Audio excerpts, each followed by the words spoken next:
Good day everyone, I am Christine Cesazo and together with Miss Jean Sikat, we will be going to discuss the chapter 15, Rizal's second sojourn in Paris and the Universal Exposition of 1889. So for introduction, Paris in the spring of 1889 was bursting with gaiety and excitement because of the Universal Exposition. Thousands of visitors from all the corners of the world crowded every hotel, inn, and boarding house. Everywhere in the metropolis, the hotel rates and house rents were soaring sky high. So Rizal, fresh from the London, was caught in the reel of gay Paris life. Despite the social parties and the glittering lights of the city, he continued his fruitfully artistic, literary, and patriotic labors. He published his annotated edition of Morga's Successos, founded three Filipino societies, the Kidlat Club, the Indios Bravos, and the RDLM, and wrote for Telefono, a satire against Father Salvador Font. Difficulty of finding quarters. So in March 1839, it was extremely difficult for a visitor to find living in quarters in Paris. Kasi nga, the approaching Universal Exposition of 1889 was scheduled to open on May 6 in 1889, which attracted thousands of tourists. Kaya nga, lahat ng akomodasyon ng mga hotel ay nakuha na. Nasya din namang ikinabahala ni Rizal kasi the cost of living spiraled high ay tumataas na at batid niyang mananamantala yung mga may-ari ng pangbahay at hotel kaya yun nga tataas yung renta ng mga ito. Kaya for the short time, Rizal lived in the house of his friend Valentin Ventura at 45 Rue Malberge, where he polished his annotated edition of Morga's book. He transferred his residence several times, moving from one hotel to another, from one boarding house to another. And then, finally, he lived in a little room together with two other Filipinos, Capitan Justo Trinidad, which is the former Gobernadorcillo of Santa Ana, Manila, and a refuge from Spanish tyranny. And also, with Jose Alberto, a young student from Manila. So the next is life in Paris. So although life in Paris was gay, with its sparkling merriment and joyous social parties, Rizal continued to be busy in his serious pursuit. Para sa kanya yung oras is mahalaga para sayangin, di ba? Kaya he spent them frugally and fruitfully. So he used most of his time in reading room of Publico National, checking up his historical information and Morga's book in his living quarters, while also writing letters to his family and friends. Also, he used to go to gymnasium for his daily physical exercises and visiting his friends. Samantalang sa kanyang mga spare hours naman, Rizal used to dine at homes of his friends tulad nina Padro de Taveras, the Venturas, the Boasted, and the Lunas. So, he was a good friend nga ng mga three Padro de Taveras, which is sina Dr. Trinidad H. Padro de Tavera, which is the physician by vocation and philologist by vocation. And also Dr. Felix Padro de Tavera, also physician by vocation and an artist and sculptor by vocation, and Paz Padro de Tavera, wife of Juan Luna. So, these Padro de Taveras were the children of Don Joaquin Padro de Tavera, an exile of 1872 who escaped from the Marianas and lived in France. So, noong June 24, 1889, a baby girl was born to Juan Luna and Paz de Tavera, who is one of the good friends of Rizal. She was their second child. So, the first child was a boy named Andres, whose pet name is Loleng. Her baptismal godfather, which is Rizal, his ninong, who chose her name as Maria de la Paz Blanca Lorena Hermanegilda Juana Luna y Padro de Tavera. So Rizal sent two letters to his family in Calamba. In his first letter, dated May 16, 1889, Rizal gave an interesting account of his life in Paris And in another letter to his family, written on September 21, 1889, kwento niya naman yung mga nangyari sa kanya in a week, like yung mga kinakain, mga pinupuntahan nila within a week. So next is Rizal and Paris Exposition of 1889. So tulad nga ng mga ordinaryong Filipino tourists in a foreign land, Rizal was fascinated by the Universal Exposition of Paris, which opened on May 6, 1889. The greatest attraction of this exposition was the Eiffel Tower, 984 feet high, which was built by Alexander Eiffel, celebrated French engineer. So Rizal and his friend attended the opening ceremonies and saw the cutting of the ribbon by President Sadi Carnot of the Third French Republic. So Paris was jammed with thousands of tourists coming from all parts of the world.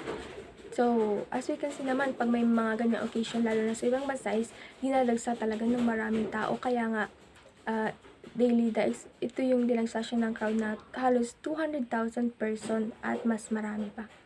So, one of the features of the exposition was the International Art Competition, na kung saan nag-participate sila Rizal at ang mga kaibigan niya, na sina Felix R. Hidalgo, Juan Luna, at si Felix Padro de Tavera. So, Hidalgo's painting was awarded second prize, while the paintings of Juan Luna and Felix Padre de Tavera each obtained the third prize.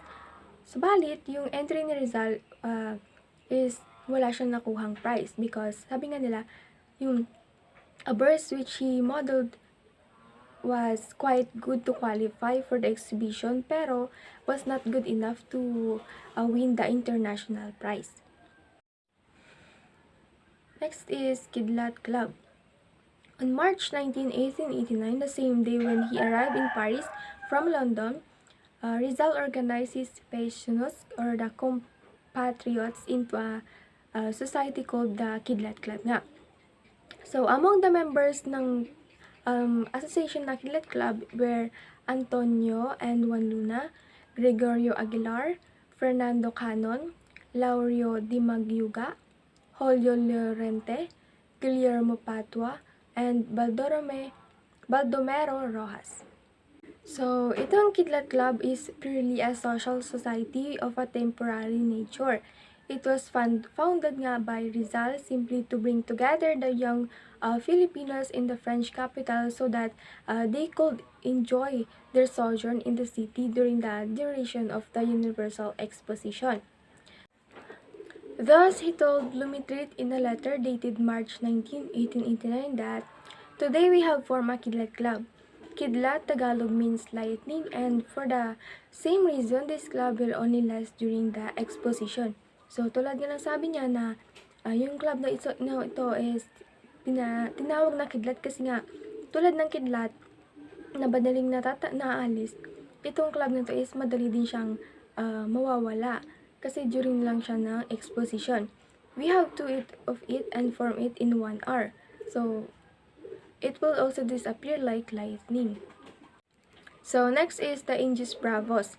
In their sightseeing tour of the exposition grounds, Rizal and the members of the Kidlat Club were amazed to see the Buffalo Bull show which featured the America Indians.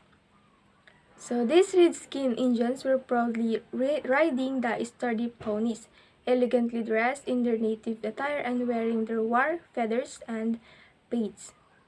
So Rizal was enchanted by the dignified and proud bearing of the American Indians. So he told his friends that why should resent being called Indios by the Spaniards?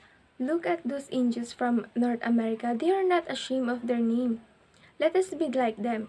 Let us be proud of the name Indio and make our Spanish enemies revise their conception of the term. We shall be Indios Bravos. So dito na nga nagsimula yung association or society which is the Indios Bravos na kung saan sinabi nga ni Rizal na tignan niyo sila, yung mga Indios from North America, hindi sila na ashamed sa pangalan nila, hindi sila natatakot na ibulgar or kaya proud na proud sila sa sarili nila. Kung kaya, bakit hindi na lang tayo maging tulad nila?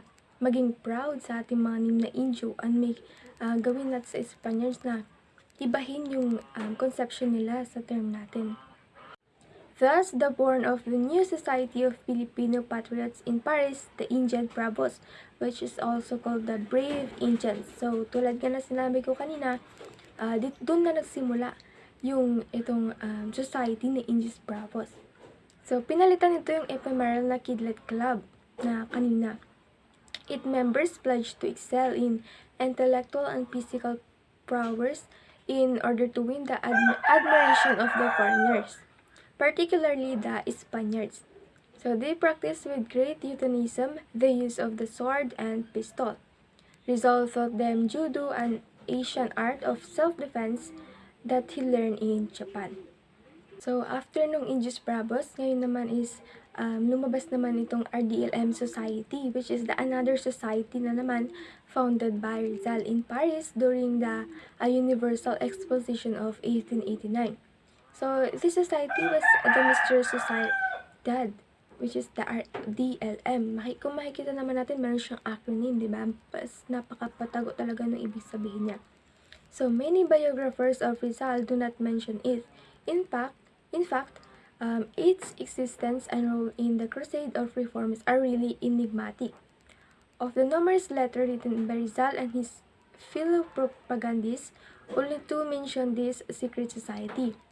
So, dahil nga napaka-mysterious nito at saka secret siya, hindi siya ganun open sa mga tao. Kaya, ayan, sinisikret lang nila. Kaya ito nga sabi nga ni Rizal, sa dami-dami niyang nasulat na mga letters, dalawa lang dun ang parang na-mention niya tong society na to, which is the first one letter is Rizal's letter to Jose Maria Basa in Paris, September 21, 1889. And the second letter was Rizal letter to Marcelo H. del Pilar in Paris, November 4, 1889. So, according to Dr. Leoncio Lopez Rizal, grandnephew of the hero, the society has a symbol or countersign represented by circle divided into three parts by two semicircles having in the center the interlocked letters I and B meaning Indios Bravos, and the letters RDLM replace outside and upper, lower, and right side of the circle.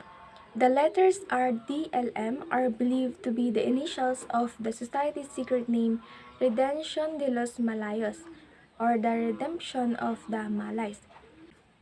So much mystery surrounded the RDLM because Rizal readily guarded its secret existence.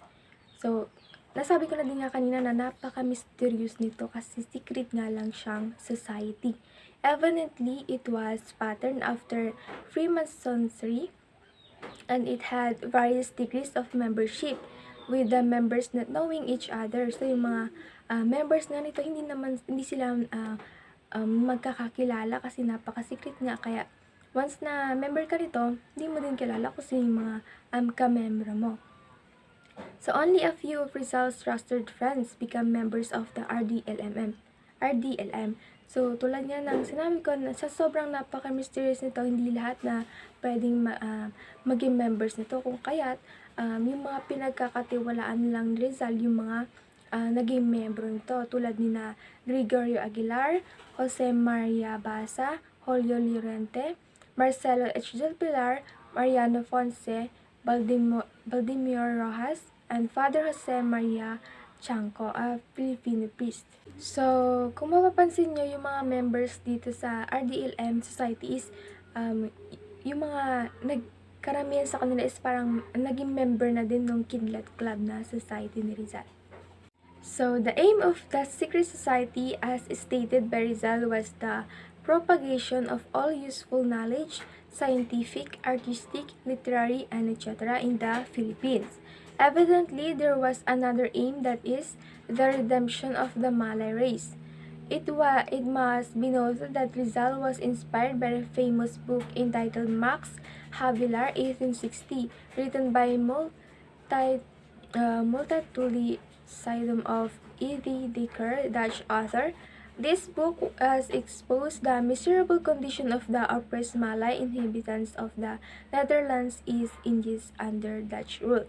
So, itong society pala nito is inspired siya from a book na entitled nga na Max Havelaar, which is same lang, parang same na na pinakita sa libro na to yung mga condition ng mga Malay sa Netherlands.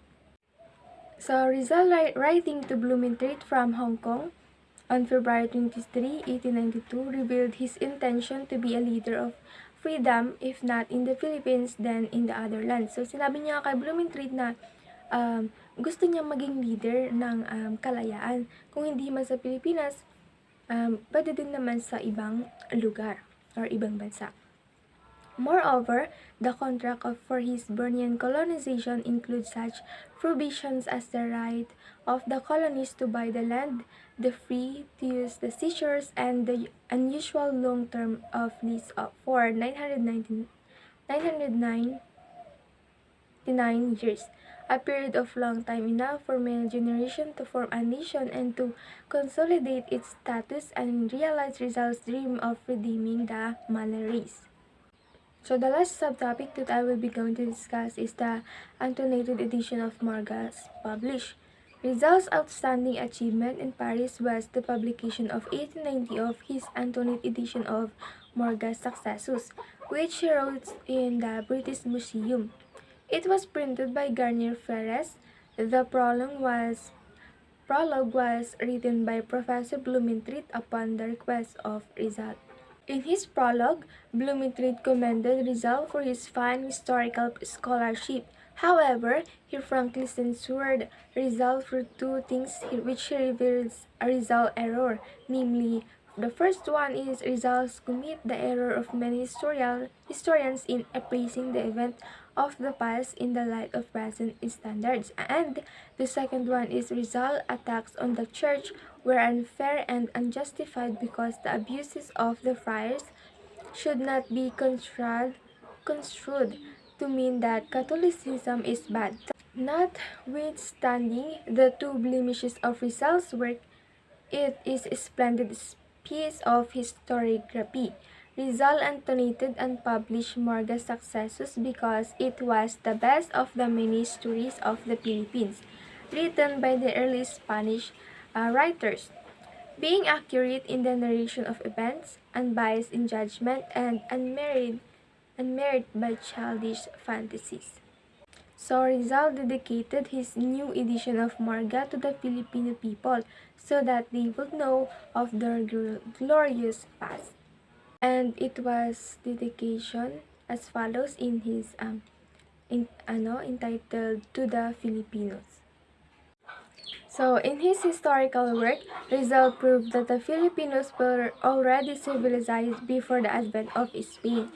They had clothes, government, laws, writing, literature, religion, arts, science, and commerce with neighboring Asian nations. Rizal thus blasted the historical heresies of the Spanish writers who claimed that the early Filipinos were savage and were of low mentality. So this is the end of my discussion, and by the way, the continuation of this topic or the other subtopics of this report will be going to discuss to us by Miss Jean Sisikat. So thank you for listening and watching. I hope you learned a lot.